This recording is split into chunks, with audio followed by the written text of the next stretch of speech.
আসসালামু আলাইকুম, স্বাগত জানাচ্ছি আরটিভির সন্ধ্যা সংবাদে। আপনাদের সঙ্গে আছি আমি সৈয়দা সাদিয়া বেনাজির এবং আমি ফাহমিদা সালাম। এবার বিস্তারিত। জনগণ থেকে দূরে চলে গেলে 5 আগস্টের পরিণতি হবে এমন মন্তব্য করে বিএনপি ভারপ্রাপ্ত চেয়ারম্যান তারেক রহমান বলেছেন, কোন রাজনৈতিক দল এই পরিণতি ভোগ করতে না চাইলে নেতাকর্মীদের জনগণের সঙ্গে থাকতে হবে। রাষ্ট্র কাঠামো মেরামতের 31 দফা নিয়ে খুলনা বিভাগের 3 জেলার নেতাকর্মীদের প্রশিক্ষণ কর্মশালায় তিনি কথা বলেন। খান আলামিনের রিপোর্টে দেখুন বিস্তারিত। রাষ্ট্র কাঠামো মেরামতের 31 দফা ও জনসম্পৃক্তি শীর্ষক প্রশিক্ষণ কর্মশালায় প্রধান অতিথি হিসেবে যোগ দেন বিএনপির ভারপ্রাপ্ত চেয়ারম্যান তারেক রহমান। কর্মশালায় এবার যুক্ত হয় খুলনা জেলা ও মহানগর, সাতক্ষীরা ও বাগেরহাট জেলার নেতাকর্মীরা। দিনব্যাপী এই কর্মশালায় নেতাকর্মীদের বিভিন্ন প্রশ্নের জবাব দেন তারেক রহমান। পরে সমাপনী বক্তব্যে তিনি বলেন, জনবিচ্ছিন্ন দলের পরিণতি কি হতে পারে তার উদাহরণ 5 আগস্ট। এই পরিণতি এড়াতে চাইলে জনগণকে সঙ্গে রাখতে হবে, জনগণের সঙ্গে থাকতে হবে। জনবিচ্ছিন্ন হলে, জনগণের বিরুদ্ধে, দেশের বিরুদ্ধে কাজ করলে কনসিকুয়েন্সেস বা পরিণতি কি হয়, ভাই আমরা 5ই আগস্ট দেখেছি না? আমরা 5ই আগস্ট থেকে অনেক কিছু আমাদের বোঝার আছে। জনগণের পাশে থাকতে হবে, জনগণের সঙ্গে থাকতে হবে, জনগণকে সঙ্গে রাখতে হবে।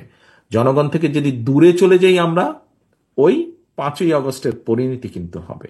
বিএনপির উপর মানুষ আস্থা রাখতে চাইছে জানিয়ে ভারপ্রাপ্ত চেয়ারম্যান বলেন, আস্থা নষ্ট হয় এমন কর্মকাণ্ডে দলের কেউ জড়ালে ব্যবস্থা নেওয়া হবে। দলমত নির্বিশেষে সাধারণ মানুষ যারা ভোটার এই দেশের, তারা বিএনপির উপরে আস্থা রাখতে চাইছে।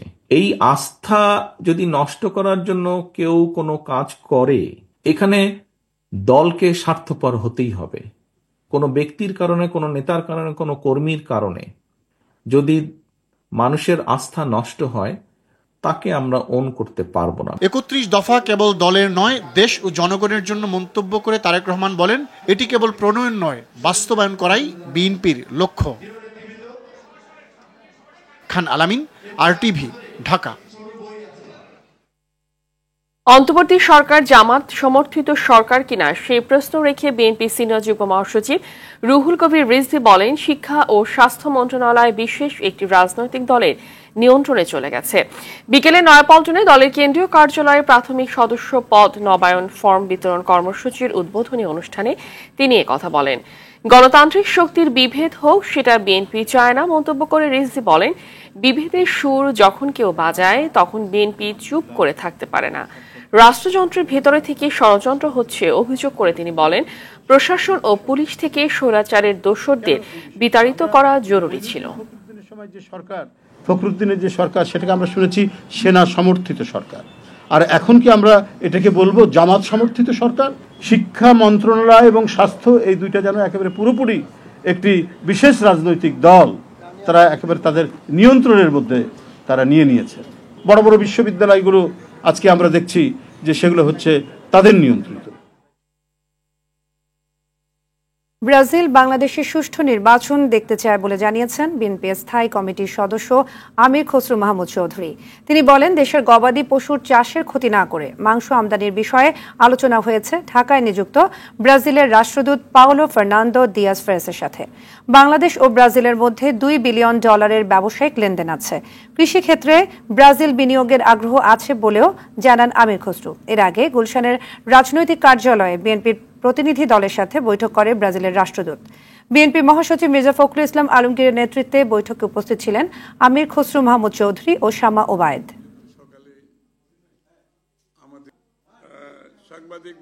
নির্বাচন নিয়ে কথা হচ্ছে, তারা মনে করে স্বাভাবিকভাবে নির্বাচন তো সবাই দেখতেছে, এখন তারা মন্তব্য করেছে নির্বাচন, তারা মনে করছে নির্বাচন হবে। রেড মিট তারা এক্সপোর্ট করতে চায়, তারা এখানে ওয়্যার হাউস করতে চায়। আমাদের যাতে গবাদি পশুর যে চাষবাস হচ্ছে, এটা যাতে ক্ষতিগ্রস্ত না হয় সেটাও মাথায় রাখতে হবে। এবং তারা সাথে সাথে এখানে টেকনোলজি ট্রান্সফার করতে চাচ্ছে, তারা রপ্তানি করে মিট ক্রমান্বয়ে এই মিটগুলো যাতে বাংলাদেশে কম খরচে প্রোডাকশন করতে পারে কিনা সেটাও তারা ভাবছে। নির্বাচন আয়োজনের জন্য প্রয়োজনীয় সংস্কার দ্রুত শেষ করতে অন্তর্বর্তীকালীন সরকারের প্রতি আহ্বান জানালেন জামাত ইসলামের নায়েবে আমির অধ্যাপক মুজিবুর রহমান। বিটিসিএল এর সার্ভিসের মান উন্নয়ন, সংযোগ ও গ্রাহক বৃদ্ধি এবং কর্মচারীদের সার্বিক উন্নয়নের জন্য 15 দফা প্রস্তাবনা অনুষ্ঠানে তিনি কথা বলেন। অনুষ্ঠানে বিটিসিএল কর্মচারীদের কল্যাণ ও প্রতিষ্ঠানটির অগ্রগতির স্বার্থে 15 দফা দাবি বাস্তবায়ন করতে কর্তৃপক্ষকে অনুরোধ করেন বক্তারা। জাতীয় সংহতি ও স্থিতিশীলতার স্বার্থে এ সময় দেশবাসীকে ঐক্যবদ্ধ হওয়ার আহ্বান জানান অধ্যাপক মুজিব। সার্ভিসের প্রধান অন্তরায় সিটি সত্যিকার অর্থে নিরপেক্ষ এবং সৎ যোগ্য লোককে সেখানে দিয়ে দেশটাকে সংস্কার করতে হবে। আর এই সমস্ত ভালো লোকদের হাতে নির্বাচনের একটা পরিবেশ তৈরি করে তারপরে নির্বাচন দিতে হবে। এটাই হচ্ছে বর্তমান সরকারের মূল কাজ এবং দায়িত্ব। 2 ঘন্টার বৈঠকেও মেলেনি সিদ্ধান্ত। রেলওয়ের রানিং স্টাফদের কর্মবিরতিতে স্থবির হয়ে পড়েছে সারা দেশের ট্রেন যোগাযোগ। এতে বিপাকে পড়েছেন যাত্রীরা। এদিকে রেলের রানিং স্টাফদের দাবি পূরণে হঠাৎ অর্থ বরাদ্দ করা কঠিন বলে জানিয়েছেন অর্থ উপদেষ্টা। তবে শিগগিরই সমস্যার সমাধান হবে বলে আশা করছেন রেলপথ মন্ত্রণালয়ের উপদেষ্টা মোহাম্মদ ফাউজুল কবির খান। বিপুল দেব রায়ের সহায়তায় আশিকুল আলমের রিপোর্ট। মূল বেতনের সঙ্গে রানিং অ্যালাউন্স যোগ করে পেনশন ও আনুতোষিক সুবিধার দাবিতে দীর্ঘদিন ধরে আন্দোলন করছেন রেলের রানিং স্টাফরা। 27 জানুয়ারির মধ্যে দাবি মানার শর্ত দেন তারা। এরপর 28 জানুয়ারি থেকে রেল চলাচল বন্ধের ঘোষণা দেন রেলওয়ে রানিং স্টাফ ও শ্রমিক কর্মচারী ইউনিয়ন। যেটা আমরা প্রাপ্ত হয়ে আসতেছি সেইটাই আমরা চাচ্ছি। আন্দোলনের মুখে গেল মধ্যরাতের পর থেকেই রাজধানী সহ বিভিন্ন রুটে ট্রেন চলাচল বন্ধ হয়ে যায়। বিপাকে পড়েন দূরের যাত্রীরা। ছোট শিশু আর অসুস্থদের ভোগান্তির অন্ত নেই। উপায় না পেয়ে ফিরে যান অনেকে। একটা বিড়ম্বনায় পড়ে গেছি। এটা একটা দারুণ রকমের ভোগান্তি। এখান থেকে আমরা কোথায় যাব? 300 টাকা সিএনজি ভাড়া দিয়ে আসছি, 3 দিন আগে টিকিট কাটছি, এখন এসে শুনে ট্রেন বন্ধ। রাজশাহী, চট্টগ্রাম, খুলনা, সিলেট, পঞ্চগড়, রাজবাড়ী, রংপুর, আখাউড়া, চুয়াডাঙ্গা, নাটোর, ঝিনাইদহ, ময়মনসিংহ, দিনাজপুরের হিলি সহ দেশের বিভিন্ন স্টেশনে এসে গন্তব্যে যেতে না পেরে দুর্ভোগে পড়েন যাত্রীরা। এক পর্যায়ে রাজশাহী রেল স্টেশনে ভাঙচুর করেন ক্ষুব্ধ যাত্রীরা। পরিস্থিতি মোকাবেলায় সেনা মোতায়েন করা হয়। এখন মানুষের একটা ভোগান্তি, প্রায় হাজার হাজারের অধিক মানুষ হঠাৎ করে ট্রেন বন্ধ, খুবই কষ্টের ভিতরে। সচিবালয়ে অর্থ উপদেষ্টা ডক্টর সালেউদ্দিন আহমেদ জানান, রেলের রানিং স্টাফদের ওভারটাইমের বিষয়ে অর্থ বরাদ্দ দেওয়া হয়েছে। আমরা যতটুকু আমাদের সম্পদের সেটা আমরা বলেছি, অন্যরা সংস্থা আমরা যেভাবে দিয়েছি আমরা দিয়েছি। এতে মোটামুটি আমার মনে হয় একটা যুক্তি ছিল এবং আমরা দিয়েছি সুবিধা। এখন যদি তারা বলে আরো সবগুলো একসাথে দিতে হবে, তা আপনারা বুঝতে পারেন অর্থের সংকুলন তো আমার করতে হবে। কমলাপুর রেলওয়ে স্টেশন পরিদর্শনে এসে রেল উপদেষ্টা মোহাম্মদ ফাইজুল কবির খান আন্দোলনকারীদের কর্মবিরতি প্রত্যাহারের আহ্বান জানান। আমাদের সঙ্গে আলোচনার দ্বার খোলা আছে এবং আমরা তাদের সাথে যে আলোচনা করব, দরকার হলে আমরা অর্থ বিভাগের সঙ্গে আবার ইয়ে করব। দুঃখজনক যে এতগুলো যাত্রীকে জিম্মি করে এই ধরনের একটা কর্মসূচি দেওয়া। এদিকে রেলের বিকল্প হিসেবে গুরুত্বপূর্ণ রুটগুলোতে যাত্রী পরিবহনের জন্য বিআরটিসি বাস সার্ভিস চালু করা হয়েছে। আশিকুল আলম, RTV, ঢাকা। দর্শক, এ বিষয়ে বিস্তারিত জানাতে সরাসরি যুক্ত হচ্ছেন টাঙ্গাইল থেকে কামাল হোসেন ও সিলেট থেকে হাসান মোহাম্মদ শামীম। আমরা প্রথমেই যাব কামালের কাছে। কামাল, রেলওয়ের রানিং স্টাফদের কর্মবিরতি যাত্রীদের ভোগান্তি কেমন দেখছেন আর কি বলছে যাত্রীরা? জি ফাহমিদা, গেল মধ্যরাত থেকে যে রানিং স্টাফদের রেলওয়ের যে কর্মবিরতি চলছে, সেই কর্মবিরতিতে কিন্তু টাঙ্গাইলের যে যাত্রী রয়েছে, রেলওয়ে যাত্রী যারা সাধারণত প্রতিনিয়তই ট্রেনের উপর ভরসা করে তারা যাতায়াত করে বা তাদের গন্তব্যে যান, তারা কিন্তু চরম ভোগান্তিতে পড়েছেন। আমি সকালে রেল স্টেশনে ছিলাম এবং এসে দেখেছি যে যাত্রীরা কিন্তু সেই তাদের যে যাত্রী ছাউনি রয়েছে সেই যাত্রী ছাউনিতে কিন্তু বসে রয়েছে। তারা অনেকেই জানেন না যে এই যে ট্রেন চলাচল বন্ধ রয়েছে, যে স্টাফ রয়েছে তারা বিরতিতে গেছেন এবং সেই বিরতির কারণে কিন্তু যে সমস্ত যাত্রী রয়েছেন তারা কিন্তু অনেকটাই রাগান্বিত বা ক্ষোভ প্রকাশ করেছেন এই রেল স্টেশনে। আমি একটি তথ্য এখানে দিয়ে রাখি যে টাঙ্গাইল যে রেল স্টেশন রয়েছে 3 থেকে 4টি রেল স্টেশনে কিন্তু সহস্রাধিক যাত্রী কিন্তু ট্রেন নির্ভর, ট্রেনের তারা চলাচল করে বিভিন্ন গন্তব্যে কিন্তু তারা গিয়ে থাকেন। আজকে যেহেতু 12 11টা থেকে রাত 12টা থেকে এই যাত্রী সেবা বা রানিং স্টাফদের যে কর্মবিরতি চলছে, এতে করে এই সমস্ত যাত্রী, যে সহস্রাধিক যাত্রী, তারা বিকল্প পন্থায় কিন্তু পাশে যে ঢাকা টাঙ্গাইল যমুনা সেতু মহাসড়ক রয়েছে সেই মহাসড়ক দিয়ে তাদের কিন্তু যাতায়াত করতে হচ্ছে। তবে এখানে তাদের যেটি যাত্রীদের সাথে আমি কথা বলেছি, তাদের যেটি অভিযোগ যে ভাড়ায় তারা সেই ট্রেনে গন্তব্যে যেতে পারতেন, সেই ক্ষেত্রে কিন্তু এই জায়গাটিতে বাসে যেতে তাদের কিন্তু দ্বিগুণ বা তিনগুণ ভাড়া তাদের বেশি গুনতে হচ্ছে। এইরকম চিত্র কিন্তু টাঙ্গাইলের যে কয়েকটি বাস স্টেশন রয়েছে সেই বাস স্টেশনগুলোতে কিন্তু যাত্রীদের জটলা বা ভিড় দেখা গেছে। সেই ট্রেন না পেয়ে, ট্রেনের বিরতি, যাত্রা বিরতি, যেহেতু ট্রেন নেই সেক্ষেত্রে কিন্তু এই বাস স্টেশনের যাত্রীদের প্রচণ্ড ভিড় দেখা গেছে এবং সেই বিকল্প পন্থায় বেশি ভাড়া দিয়ে কিন্তু যাত্রীরা তাদের গন্তব্যে গেছেন। তবে আমি এখানকে যারা কর্মরত আছেন তাদের সাথে কথা বলেছি এবং বেশিরভাগ কিন্তু যে স্টেশনের কক্ষগুলো, যে কর্মকর্তারা আছেন তাদের কক্ষগুলো বন্ধ রয়েছে। তো এখন আমরা চলে যাব সিলেটে, সেখানে রয়েছেন আমাদের সহকর্মী শামীম। তিনি জানাবেন সিলেটের সর্বশেষ পরিস্থিতি। শামীম।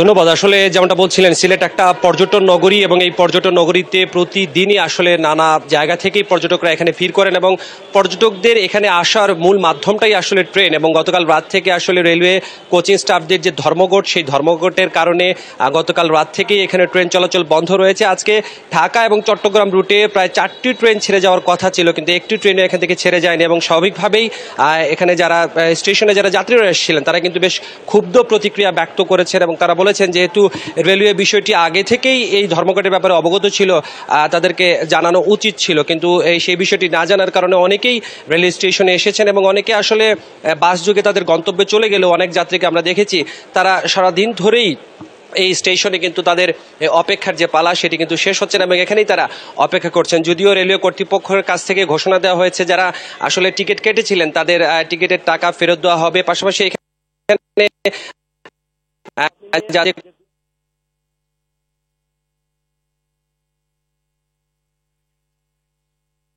আপনাদের দুজনকে অসংখ্য ধন্যবাদ। খুলনা বিভাগীয় ট্যাঙ্ক লরি শ্রমিক ইউনিয়নের সাধারণ সম্পাদক আলী আজিমকে আটকের প্রতিবাদে অনির্দিষ্টকালের ধর্মঘট চলছে বিভাগ জুড়ে। টানা 3 দিন ধরে খুলনা বিভাগীয় ট্যাঙ্ক লরি মালিক শ্রমিক ঐক্য পরিষদের ডাকা এই ধর্মঘটের কারণে সকাল থেকে ঝিনাইদহের 6 উপজেলার 34টি ফিলিং স্টেশনগুলোতে জ্বালানি তেল, ডিজেল, পেট্রোল, অকটেন সংকট দেখা দিয়েছে। এতে যাত্রীরাও চরম দুর্ভোগে পড়েছে। ব্যাহত হচ্ছে সেচ কার্যক্রম। এ বিষয়ে খুলনা বিভাগীয় ট্যাঙ্ক লরি শ্রমিক ঐক্য পরিষদের নির্বাহী সদস্য BM কামরুজ্জামান জানান, সাধারণ সম্পাদক আলী আজিমকে মুক্তি না দিলে তাদের ধর্মঘট চলমান থাকবে। গেল 26 জানুয়ারি থেকে অনির্দিষ্টকালের এই ধর্মঘটের ডাক দেয় সংগঠনটি।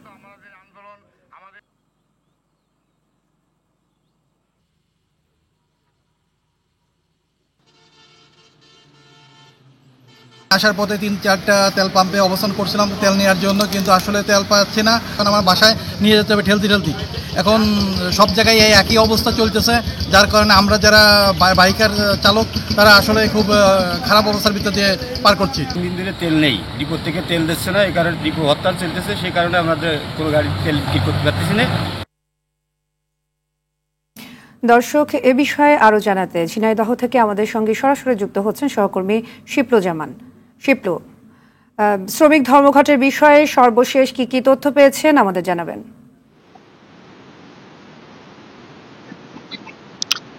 সাদিয়া, আপনি জানেন যে খুলনা বিভাগীয় ট্যাঙ্ক লরি শ্রমিক ইউনিয়নের সাধারণ সম্পাদকের গ্রেপ্তারের প্রতিবাদেই কিন্তু আজ 3 দিন ধরে কিন্তু ধর্মঘট চলছে।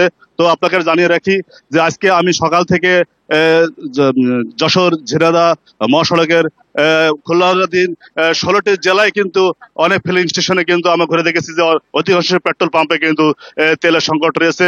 অনেকে তেল না পেয়ে খালি ফেরত চলে যাচ্ছে। দর্শক, আপনাদেরকে দেখানোর চেষ্টা করি যে আমি একটা পাম্পে দাঁড়িয়ে আছি। এখানকে তারা কিন্তু খুলনা ট্যাঙ্ক লরি এবং মালিক সমিতির নির্দেশে তারা কিন্তু এখানে তাদের কর্মবিরতি অব্যাহত রেখেছেন এবং তারা জানিয়েছেন যে তারা পেট্রোল পাম্পে তেল পাচ্ছেন না এবং এই পেট্রোল পাম্পে তেল খালি হয়ে গেছে। আপনাদেরকে দর্শকরা দেখা RTV ক্যামেরার মাধ্যমে যে একটা বাস দাঁড়িয়ে আছে তেলের অপেক্ষায় এবং না পেয়ে তারা কিন্তু আসলে হতাশাগ্রস্ত হয়ে যাচ্ছেন আদৌ তারা তেল পাবে কিনা। দর্শক, আপনাদেরকে আরো একটু দেখাচ্ছি যে তারা জানিয়েছেন আমি সকালবেলা কথা বলেছি ঠিক ট্যাংলারি শ্রমিক ইউনিয়নের সভাপতি মীর মকসুদের সাথে, তিনি জানিয়েছেন যে তাদের সঙ্গে বৃহত্তর ফরিদপুর জেলা ট্যাংলারি শ্রমিক ইউনিয়নরা তাদের সাথে একত্রতা ঘোষণা করেছে। খুলনা বিভাগের সাথে যশোর, ঝিনাইদহ, কুষ্টিয়া, চুয়াডাঙ্গা, মেহেরপুর, ফরিদপুর জেলা 16টি জেলা কিন্তু তাদের কর্মবিরতি পালন করছে এবং অধিকাংশ পাম্পে কিন্তু তেল নাই। এমনটি থাকলে হয়তো তাদের যে বর্তমান ইরি বোর ধানের চাষ চলছে সেই সেচ কাজ তারা অব্যাহত হবে। সাদিয়া, এই ছিল আমার কাছে সর্বশেষ সংবাদ। ধন্যবাদ আপনাকে। এদিকে শিক্ষকদের টানা 10 দিন আন্দোলনের মুখে দেশে নিবন্ধনভুক্ত সব স্বতন্ত্র ইবতেদায়ী মাদ্রাসা জাতীয়করণ করার সিদ্ধান্ত নিয়েছে শিক্ষা মন্ত্রণালয়। পর্যায়ক্রমে এসব মাদ্রাসা জাতীয়করণ করা হবে। বিকেলে রাজধানী শাহবাগে এমন আশ্বাস দেন শিক্ষা মন্ত্রণালয়ের যুগ্ম সচিব SM মাসুদুল হক। এর আগে দুপুরে স্বতন্ত্র ইবতেদায়ী মাদ্রাসা জাতীয়করণের বিষয়ে সভায় বসেন শিক্ষা মন্ত্রণালয়ের ঊর্ধ্বতন কর্মকর্তারা। সেখানে এই সিদ্ধান্ত চূড়ান্ত করা হয়। তিনি বলেন, আন্দোলনকারী শিক্ষকদের 6 দফা দাবি মেনে নিয়েছে মন্ত্রণালয়। এছাড়া শিক্ষকদের উপর পুলিশের লাঠিচার্জের ঘটনায় দুঃখ প্রকাশ করেছে মন্ত্রণালয়। সকল প্রতিষ্ঠান জাতীয়করণের যে দাবি ছিল, আমরা সকলের সাথে, আপনাদের সাথে আপনারা যে বৈষম্যের কথা তুলে ধরেছেন, আমরা সকলে ঐক্যমত এবং ঐক্যমত পোষণ করে আমরা নীতিগতভাবে একমত যে আসলে বাংলাদেশের সকল স্বতন্ত্র ইবতেদায়ী মাদ্রাসা পর্যায়ক্রমে জাতীয়করণ করা হবে। জুনের মধ্যেই আমরা সমস্ত দাবি দেওয়া সম্পন্ন করব ইনশাআল্লাহ। দাবি পূরণের আশ্বাসে আন্দোলন প্রত্যাহার করেছেন 7 কলেজের ছাত্র প্রতিনিধিরা। বিকেলে সচিবালয়, স্বরাষ্ট্র ও তথ্য উপদেষ্টার সাথে বৈঠক শেষে আন্দোলন প্রত্যাহার করেন তারা। ঢাবি প্রভিসি মামুন আহমেদের পদত্যাগ সহ ছাত্রদের সকল দাবি মেনে নিয়ে বাস্তবায়নের সিদ্ধান্ত নেওয়া হয়েছে এমন আশ্বাসে কর্মসূচি প্রত্যাহার করেন শিক্ষার্থীরা। শিক্ষার্থীদের উপর হামলা চালানো পুলিশ সদস্যদের বিচারের আওতায় আনার দাবিতে 24 ঘন্টার আলটিমেটাম দেন শিক্ষার্থীরা। সময় শেষ হওয়ার আগেই দাবি মেনে নেয়ায় আন্দোলন প্রত্যাহার করেন তারা। স্বরাষ্ট্র উপদেষ্টা জানান, আলোচনার মাধ্যমে দাবি পূরণের ব্যবস্থা নেওয়া হয়েছে। সরকারের পক্ষ থেকে আমাদের সাথে যোগাযোগ করা হয়েছে এবং আলাপ আলোচনার মাধ্যমে এই বিষয়টা সমাধান যাতে হয় সেজন্যই মূলত আজকে আমাদেরকে ডাকা হয়েছিল। আমাদের যে বাকি 5 দফা দাবি আছে সেই দাবিগুলো আমরা এখানে উপস্থাপন করেছি। বিভিন্ন প্রক্রিয়া অনুসরণ করে মেনে নেওয়া হবে সেটা আমাদেরকে আশ্বাস দেওয়া হয়েছে। নির্বাচনী প্রস্তুতি জানাতে প্রধান নির্বাচন কমিশনার AM নাসির উদ্দিনের সঙ্গে বৈঠক করেছে ইউরোপীয় ইউনিয়নের রাষ্ট্রদূত মাইকেল মিলার। বৈঠক শেষে সিএসি বলেন, আগামী সংসদ নির্বাচন গ্রহণযোগ্য করতে কমিশন কোনো আপোষ করবে না, বরং নির্বাচন কমিশনের স্বাধীনতা খর্ব হবে এমন কোনো সংস্কার গ্রহণযোগ্য হবে না। মাইকেল মিলার বলেন, ইউরোপীয় ইউনিয়ন চায় আগামী নির্বাচন হবে নিরপেক্ষ ও আন্তর্জাতিক মানদণ্ড অনুযায়ী। আতিকা রহমানের রিপোর্ট। আগারগাঁও নির্বাচন ভবনে বেলা 11:15টায় প্রধান নির্বাচন কমিশনার AM নাসির উদ্দিনের সঙ্গে বৈঠক করতে যান ইউরোপীয় ইউনিয়নের রাষ্ট্রদূত মাইকেল মিলার। এ সময় তাদের আগামী সংসদ নির্বাচনের বিভিন্ন বিষয় নিয়ে আলোচনা হয়। বৈঠক শেষে মাইকেল মিলার বলেন, ইউরোপীয় ইউনিয়ন চায় বাংলাদেশের গণতান্ত্রিক ধারা অব্যাহত রাখতে গ্রহণযোগ্য ভোট হোক। সেক্ষেত্রে সব ধরনের সহযোগিতা করবে ইইউ। গণতান্ত্রিক ধারা দেশের জন্য খুবই জরুরি। ইউরোপীয় ইউনিয়ন চায় একটি স্বচ্ছ ও আন্তর্জাতিক মানদণ্ড অনুযায়ী ভালো নির্বাচন। এ লক্ষ্যে আমরা অন্তর্বর্তী সরকারকে নির্বাচনে সব ধরনের সহযোগিতা করতে আগ্রহী। আমি সিএসির সঙ্গে কথা বলেছি, তাদের প্রস্তুতি সম্পর্কে জেনেছি। আশা করি নির্বাচন কমিশন তাদের চাহিদার কথা আমাদের জানাবে।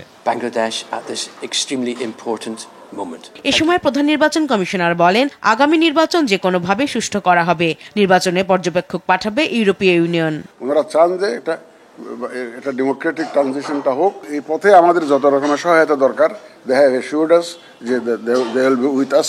আমরা বলেছি যে আমাদের যে commitment for a free, fair, credible election, সেটা অ্যাচিভ করার জন্য, ডেলিভার করার জন্য আমরা সার্বিক প্রস্তুতি নিয়ে আগাচ্ছি। এই কথাটা ওনাদেরকে জানিয়েছি। সাংবাদিকদের প্রশ্নের জবাবে সিইসি বলেন, ইসি সংস্কার চায়, তবে সেটি হতে হবে কমিশনের জন্য ইতিবাচক ও যৌক্তিক। ইসির স্বাধীনতা, যেটা আমাদের কনস্টিটিউশন যেটা দিয়েছে, সেটা যাতে গ্যারান্টিড থাকে সেটা ওনাদেরকে জানিয়েছি যে আমরা this is what we want, that is our bottom line. ইসির স্বাধীনতা কম্প্রোমাইজড হোক এটা আমরা চাই না। তারা অ্যাপ্রিসিয়েট করছে, বলে যে আমরা বিশ্বাস করি EC should be independent, otherwise they can not deliver. যেটা জাতি তাদের কাছে প্রত্যাশা করে তারা ডেলিভার করতে পারবে না। This is what he also assured আস।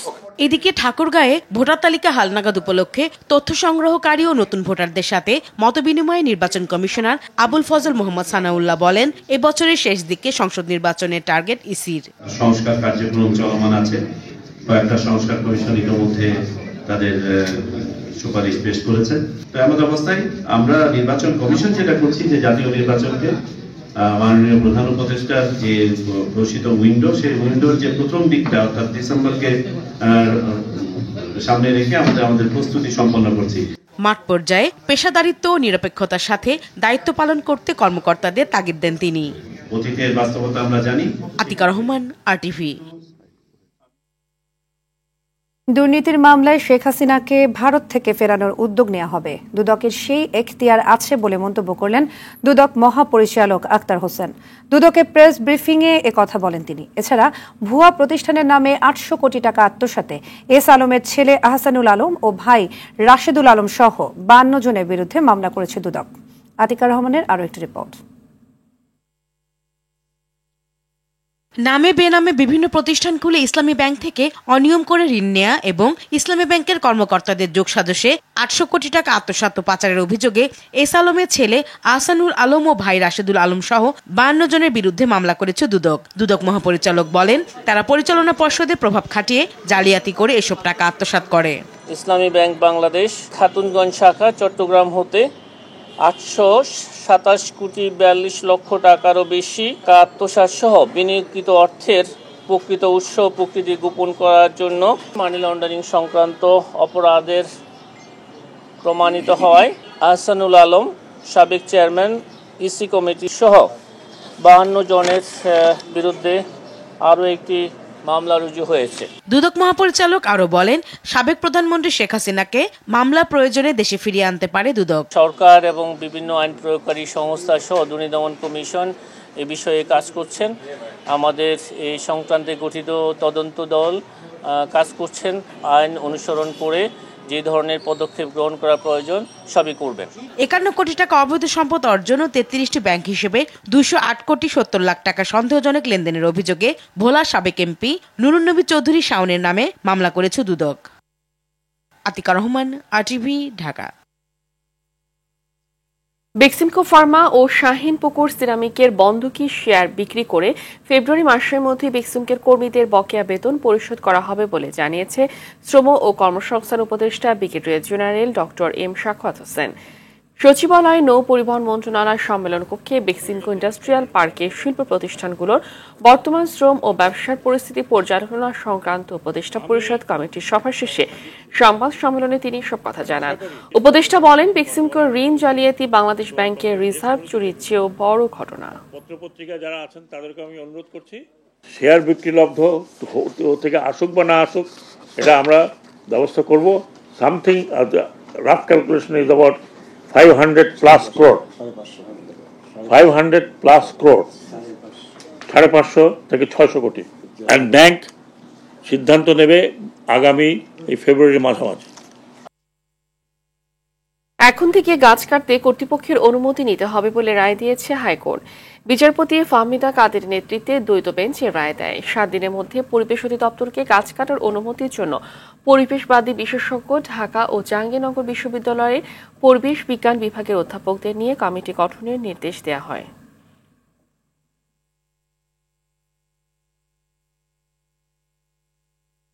অর্থনৈতিক টানাপোড়েন ও মূল্যস্ফীতির মধ্যে অস্বাভাবিক পরিচালন মুনাফা পেয়েছে দেশের সবল ব্যাংকগুলো। সুদহার বৃদ্ধিকে এর প্রধান কারণ হিসেবে দেখা হচ্ছে। তবে সার্বিক অর্থনীতি ও ভোক্তারা এই মুনাফার কোনো সুফল পাবে না বলে জানিয়েছেন অর্থনীতিবিদরা। অরণ্য গফুরের রিপোর্ট। আন্তর্জাতিক মুদ্রা তহবিল IMF এর পরামর্শে মূল্যস্ফীতি নিয়ন্ত্রণে সুদের হার বাড়িয়ে দেয় বাংলাদেশ ব্যাংক। এতে ব্যবসা পরিচালনা ব্যয় বেড়ে যাওয়ায় মূল্যস্ফীতি না কমে উল্টো বৃদ্ধি পায়। সাধারণ মানুষ এর সুফল না পেলেও পোয়াবারও ব্যাংকগুলোর। বিদায়ী বছরে 2000 কোটি টাকার উপর পরিচালন মুনাফা করেছে 5টি ব্যাংক। এর মধ্যে ইসলামী bank 66, BRAC bank 72.29, Pubali 51.66, city 69.53 ও ডাচ বাংলা ব্যাংক প্রবৃদ্ধি করেছে 61.71%। নিচের দিকে থাকলেও ওয়ান ব্যাংকের প্রবৃদ্ধি 129%। পরিসংখ্যান বলছে হাতে তারল্য বেশি থাকা ব্যাংকগুলোই অধিক মুনাফা করেছে, সঙ্গে ছিল দুর্বল ব্যাংকগুলোর ব্যর্থতা। ইমব্যালেন্স ব্যাংকিং সেক্টরে আছে, কেউ কেউ লসে চলে গেছে, কেউ কেউ খুব জাম দিয়ে কয়েকটা ব্যাংক বড় প্রফিট করেছে। কতিপয় ব্যাংক যখন পারফর্ম করতে পারছিল না, তাদের প্রতি তো ট্রাস্টটা জনগণের কমে গেছে, তার একটা ইফেক্টও কিন্তু আমাদের এখানে এসছে। মানে দেখা গেছে যে তাদের ওখানকার ডিপোজিটররা নিউজটা দেখে আমাদের এখানে কালেকশন অ্যাকাউন্টে দিয়েছে, লো কস্টে ডিপোজিট দিয়েছে, এফডিআর দিয়েছে, যে আমার ডিপোজিট বেড়েছে 15,000 কোটি টাকা। এতে লুটপাটের শিকার ও দুর্বলগুলো পিছিয়ে পড়লেও অস্বাভাবিক মুনাফা অর্জনকে ব্যাংকগুলোর কৃতিত্ব বলে মনে করে বাংলাদেশ ব্যাংক। ব্যাংক লোন দিতে পারছে না, এটা তো বিশাল ক্লায়েন্ট না, এই ক্লায়েন্ট বেস কোথায় যাবে? তখন ডেফিনেটলি অন্যদের কাছে গিয়েছে, যারা দিতে পেরেছে, ভালো ম্যানেজমেন্ট দিয়ে এই ক্লায়েন্টদেরকে আকর্ষণ করতে পেরেছে, তারা লাভবান হয়েছে। নীতি সুধার বাড়ানোর কারণে মার্কেটে সাপ্লাই কমে যাবে, মানিয়ে আমরা ইনফ্লেশন কমাবো, কিন্তু তার সাথে তো ব্যাংক রেটের কোনো সম্পর্ক নাই। পরিচালন মুনাফার এই উল্লম্ফনে অবাক হয়েছেন ব্যাংক বিশেষজ্ঞ ডক্টর তৌফিক আহমেদ চৌধুরী। তিনি বলছেন এটা শুভঙ্করের ফাঁকি। ডিপোজিট রেট, লেন্ডিং রেটের মধ্যে ডিফারেন্সটা বেড়ে গেছে, আবার আমাদের বরোইং রেট এবং investment rate on the part of the government, সেখানেও আমাদের স্প্রেড বেড়ে গেছে। এই দুই জায়গাতেই স্প্রেড বেড়ে যাওয়ার ফলেই ভালো ভালো ব্যাংকগুলোর জন্য একটা উইনফল গেইন হয়ে গেছে। কিন্তু পরিচালন মুনাফাই কিন্তু আসলে আসল মুনাফা না একটা ব্যাংকের। পরিচালন মুনাফা হলে ভোক্তা পর্যায়ে কোনো বেনিফিট হবে, ব্যাংকগুলো বেনিফিট পাবে। এখন যদি ডিভিডেন্ড বেড়ে যায় তো শেয়ার হোল্ডাররা বেনিফিট পাবে, তাই না? বাংলাদেশের মতো দেশে শুধু ইন্টারেস্ট রেট বাড়িয়ে ইনফ্লেশন কন্ট্রোল করা যায় না, আপনাকে সাথে সাথে এই সাপ্লাই চেইন ম্যানেজমেন্টটাও দেখতে হবে। আপনাকে সাথে সাথে এইসব চাঁদাবাজি, মাফিয়া গ্রুপ, এই সমস্ত ব্যবসায়ী সম্প্রদায়কে কন্ট্রোলে রাখতে হবে। সবল ব্যাংকের সঙ্গে মুনাফা ব্যবধান দুর্বল ব্যাংকগুলোকে আরো দুর্বল করে দিতে পারে বলেও আশঙ্কা অর্থনীতিবিদদের। কিছু ভালো ব্যাংকের সুবিধা দেওয়ার মতো একটা পরিবেশ সৃষ্টি হয়ে গেছে। অরণ্য গফুর, অটিভি, ঢাকা। 17 বছর ফ্যাসিবাদের দোসর ব্যবসায়ীদের একচেটিয়া আধিপত্য ও লুটপাটে ক্ষতিগ্রস্ত কাঁকড়া, কুচে ও হিমায়িত মাছ রপ্তানি কার্যক্রম। লুটেরারা 5 আগস্ট পালিয়ে গেলেও আবারও নতুন করে ফিরে আসার ষড়যন্ত্র করছে, এমন অভিযোগ করেছে সংশ্লিষ্ট রপ্তানিকারকদের সংগঠন Bangladesh live and child food exporter association. রাজধানীর উত্তরায় মানববন্ধনে দোষীদের অবিলম্বে শাস্তির আওতায় আনার দাবি জানান বৈষম্য বিরোধী ব্যবসায়ীরা। সন্ধ্যার সংবাদ এ পর্যন্তই। রাতের সংবাদ 11:15 দেখার আমন্ত্রণ রইল। ধন্যবাদ সবাইকে। ধন্যবাদ।